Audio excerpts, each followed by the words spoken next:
അത് ജപിച്ച ചരട മോളിക്കുട്ടിയെ വിട്ട് വാങ്ങിപ്പിച്ചതാ. ആ അത് നന്നായി. മനസ്സിലെ പരിഭ്രമമൊക്കെ ഒന്ന് പോയി കിട്ടുമല്ലോ. സർ ഞാനൊന്ന് പൊയ്ക്കോട്ടെ, അത്യാവശ്യമായിട്ട് ഒരാളെ കൊണ്ടുപോയി ആക്കാനുണ്ട്. പോട്ടോ. ആ പിന്നെ 2-3 ദിവസത്തേക്ക് പ്രത്യേകിച്ച് ഓട്ടോ ഒന്നും എടുത്തിരിക്കലും ഒരു കുഴപ്പമില്ല. അതിന്റെ പണം എത്രയാണെന്ന് വെച്ചാൽ ഞാനങ്ങ് തന്നേക്കാം. മോക്ക് കൂട്ടായിട്ട് എപ്പോഴും മോളിക്കുട്ടി ഇവിടെ ഉണ്ടാവണം. അതൊക്കെ ഞാൻ വന്നോളാം സർ. എന്നാ ചെല്ലേ.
കൃഷ്ണയ്ക്ക് കാലിന് കുഴപ്പമൊന്നുമില്ലല്ലോ.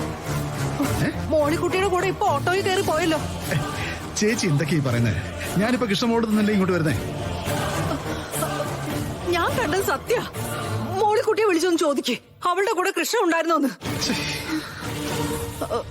മറക്കേ.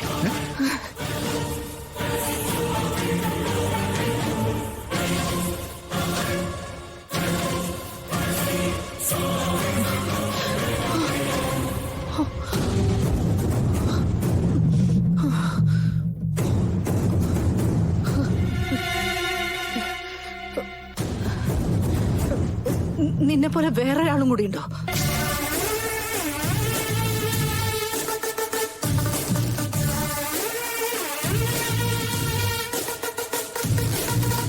ചോദിച്ചത് കേട്ടില്ലേ? നിന്നെ പോലെ വേറൊരുത്തി ഉണ്ടോ? മാഡം എന്തൊക്കെയാ ചോദിക്കുന്നേ? ഈ ഇരിക്കുന്നത് കൃഷ്ണയാണെങ്കിൽ ഇതേപോലെ ഒരുത്തി മോളിക്കുട്ടിയുടെ വണ്ടിയിൽ പോയിട്ടുണ്ട്. ഇപ്പോ വിഷം ഉള്ളിൽ ചെന്നതോടെ എന്തൊക്കെയോ പ്രശ്നങ്ങളുണ്ടെന്നാ തോന്നുന്നത്. അല്ലെങ്കിൽ ആരെങ്കിലും ഇങ്ങനെയൊക്കെ പറയൂ? എന്നെ തിരുത്താൻ നോക്കണ്ട, ഞാൻ കണ്ട കാര്യ പറഞ്ഞേ. ചേച്ചി ചേച്ചി എന്തിനാ വിഷം കഴിച്ച്?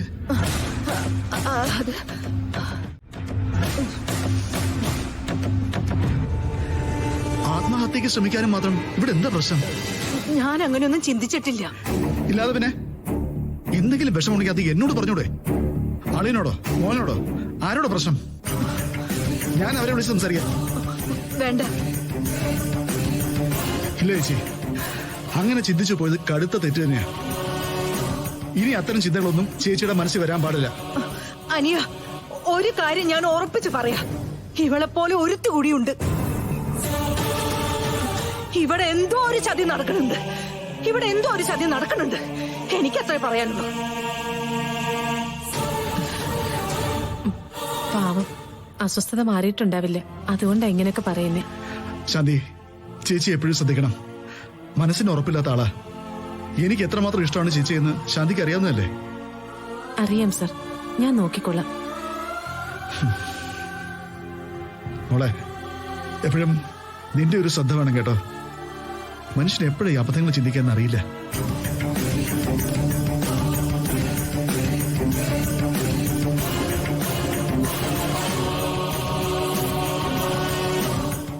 എന്തോട് മണിക്കുഞ്ഞ്, താനെല്ലാം ആളെ കണ്ടെത്തിയോ?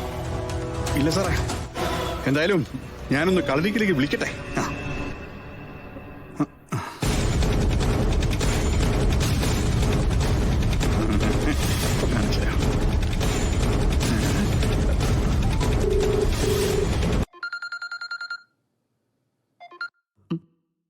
എന്താ മണിക്കുഞ്ഞെ? അമ്മേ, ഗാതമാട അവിടെ ഉണ്ടോ? ഇല്ലല്ലോ. സിത്താരയുടെ അടുത്തെന്തോ ആവശ്യമായിട്ട് പോയിരിക്കുക. എന്തു പറ്റി? ഒന്നുമില്ലമ്മേ, ഞാനേ സിറ്റിയിൽ വെച്ച് ഗാതാമാടത്തെ പോലെ വേറൊരാളെ കണ്ടു. അതാ. ഗാഥയെ പോലെ വേറൊരാളോ? നീ എന്തൊക്കെയാ ഈ പറയുന്നേ? ഫോണിങ്ങെടുത്ത്. മാണിക്കുഞ്ഞ്, ഞാൻ നിർമ്മലയാ. ഗാദയെ പോലെ വേറൊരാളെ കണ്ടെന്ന് പറഞ്ഞത് സത്യമാണോ? അതെ അതെ അമ്മായി. ആ, ഞാനിപ്പൊ കരുതിയതേ ഉള്ളൂ. രാവിലെ മുതല് ഇവിടെയുള്ള ഗാദയെ കാണാനില്ല. സിത്താരയുടെ വീട്ടിലേക്ക് പോയിട്ടുണ്ടോന്ന് ഞാൻ അങ്ങോട്ട് വിളിച്ചു ചോദിച്ചതാ. അവിടെ ചെന്നിട്ടുമില്ല. വീണ്ടും പഴയ തിരുമറി തുടങ്ങി എന്നാ തോന്നേ. അതിനെന്താ, ഇവിടെ എല്ലാരും പൊട്ടന്മാരാണല്ലോ. ഗാഥ ഒന്നല്ല രണ്ടുപേരുണ്ടെന്ന് പറഞ്ഞ ആരെങ്കിലും വിശ്വസിക്കുവോ? ഇനി താൻ കണ്ട ഗാഥയെ താൻ തന്നെ നവീന് വിളിച്ച് കാണിച്ചു കൊടുക്ക്.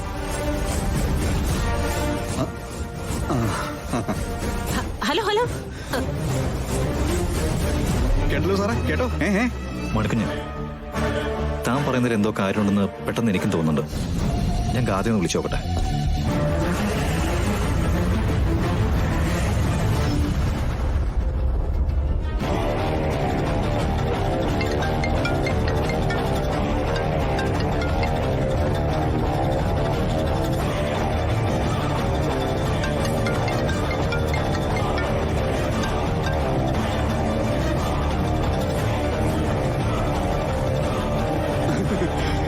എന്റെ പൊന്നു സാറേ, എന്തൊക്കെയോ കുഴപ്പങ്ങളുണ്ട്. ഈ അമ്മായി ഉദയമാനൊക്കെ പറയുന്നത് വെറുതെയാണെന്ന് എനിക്ക് തോന്നുന്നില്ല സാറേ. സാർ എന്റെ കൂടെ വാ, നമുക്ക് വീട്ടിലേക്ക് പോവാം.